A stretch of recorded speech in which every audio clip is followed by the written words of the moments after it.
Hello. അപ്പോൾ നമ്മൾ കൊച്ചിയിൽ വന്നിട്ട് സ്റ്റേ ചെയ്യാൻ പ്ലാൻ ചെയ്തത് ലേ മെറിഡിയനിലായിരുന്നു. ഈ ട്രിപ്പ് പ്ലാൻ ചെയ്തപ്പോഴേ ഞാനും യാസിയും ആഗ്രഹിച്ചത് ഒന്നിച്ച് നമ്മൾ മാത്രമായിട്ട് നമ്മുടെ കുറച്ച് സമയം സ്പെൻഡ് ചെയ്യാനായിട്ട് പറ്റിയ നല്ലൊരു സ്റ്റേക്കേഷനായിരുന്നു. ചെന്ന് കയറിയപ്പോൾ തന്നെ എനിക്കും യാസിക്കും നല്ല ഇഷ്ടപ്പെട്ടു.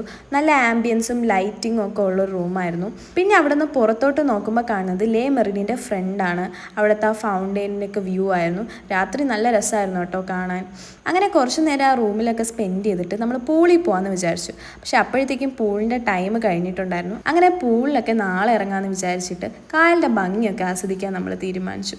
നല്ല ഭംഗിയായിരുന്നു കേട്ടോ രാത്രി അവിടെ നിൽക്കാനായിട്ട്. പക്ഷേ കൊതുക് കടി അത് സഹിക്കാൻ പറ്റാത്ത ഒന്നായിരുന്നു. അങ്ങനെ പിറ്റേ ദിവസം രാവിലെ നമുക്ക് കോംപ്ലിമെൻ്ററി ബ്രേക്ക്ഫാസ്റ്റ് ഉണ്ടായിരുന്നു. വിഷുവായിട്ട് വിഷുക്കണിയൊക്കെ അവർ തയ്യാറാക്കി വെച്ചിട്ടുണ്ടായിരുന്നേ. അവിടെ ചെന്നപ്പോൾ എല്ലാ ടൈപ്പ് ഓഫ് ക്യൂസൈൻസും ഉണ്ടായിരുന്നു. സൗത്ത് ഇന്ത്യൻസ്, നോർത്ത് ഇന്ത്യൻസ്, അങ്ങനെ കുറേ ഡയറ്റൊക്കെ നോക്കുന്നവർക്ക് വേണ്ടിയിട്ട് മ്യുസെല്ലി, യോഗേർട്ട്, അങ്ങനെ കുറേ ഐറ്റംസ് ഒക്കെ ഉണ്ടായിരുന്നു. ഞാനും യാസിയും കൗതുകം തോന്നി എന്തൊക്കെയോ എടുത്തു. ഞാൻ കൂടുതൽ നോർത്ത് ഇന്ത്യൻസിൻ്റെ ഫുഡൊക്കെയാണ് കേട്ടോ ട്രൈ ചെയ്ത് നോക്കിയത്. വെറുതെ ഒരു കൗതുകം. അങ്ങനെ ബ്രേക്ക്ഫാസ്റ്റ് ഒക്കെ കഴിച്ചിട്ട് ഞങ്ങൾ നേരെ പൂളിലോട്ടൊക്കെ പോയി. അങ്ങനെ അതൊക്കെ കഴിഞ്ഞപ്പോഴത്തേക്കും ചെക്കൗട്ട് ചെയ്യാനുള്ള സമയമായി. നമ്മൾ ആഗ്രഹിച്ച പോലൊരു സ്റ്റേ ആയിരുന്നു നമുക്ക് അവിടെ നിന്ന് കിട്ടിയിട്ടുള്ളത്. അപ്പോൾ വീഡിയോ ഇഷ്ടപ്പെട്ടെങ്കിൽ സബ്സ്ക്രൈബ് ചെയ്യാൻ മറക്കല്ലേ.